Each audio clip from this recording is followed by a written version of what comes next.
You don't need to worry so much about snow this morning when you're out on the roads. The danger is the black ice. Yeah, we can't stress enough how much black ice it could be out there and how treacherous that could be there, not just on the roads, but also on the sidewalks. And meteorologist Jeremiah Stewart, he's outside the station right now. Jeremiah, some people may not take this seriously, but black ice is no joke. Isn't that right? Hey there, you guys. Yeah, that's for sure. I mean, check out our parking lot here at the 12 News studio. It was snow yesterday, and now it's just straight up ice across the region. I mean, maybe an inch or an inch and a half of ice accretion on our concrete this morning. And this is probably a common scene across lots of spots here in Southeast Texas. So black ice is no joke. Today's actually a lot more dangerous on the roadways compared to yesterday. Snow is manageable, but when you get these icy roadways, you can be driving and thinking you're okay, but then you run into a patch of ice and you lose control of your vehicle. So really, really dangerous conditions out here this morning.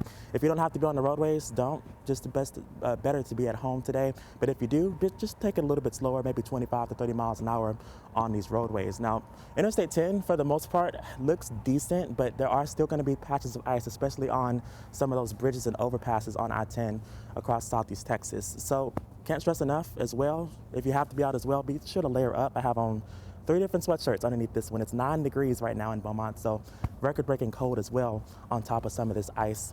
Now, of course, we've had some cold weather before. Back in 2021, we had that cold snap, but with that one, we had about 1.5 inches of snow. But yesterday, lots of spots in Southeast Texas picked up easily 4 to 6 inches, with some spots in excess of 7 inches of snow. So snow is still here, but kind of turning into ice on some of these roadways. Jeremiah, let's talk about when we expect this ice to go away. I mean, I expect a lot of it will evaporate and melt and evaporate today, but we are expecting some of it to be left and maybe even another treacherous morning tomorrow with what's left. Yeah, we've been talking about that this morning. If we get to around 38, 39, maybe up to 40 degrees by the afternoon, and we have a good 5 to 6 hours of temperatures above freezing, a lot of this ice should melt. And I did just see a car out this way driving. They're driving maybe 20 miles an hour, if that. So good to see people taking care on the roadways this morning for sure.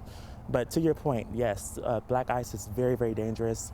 And tomorrow morning we could see a little bit more of that, but I'm hopeful that we'll be above freezing long enough today to really just have very, very patchy black ice going into tomorrow morning. All right, well, thanks a lot, Jeremiah. We'll keep on checking in with you here.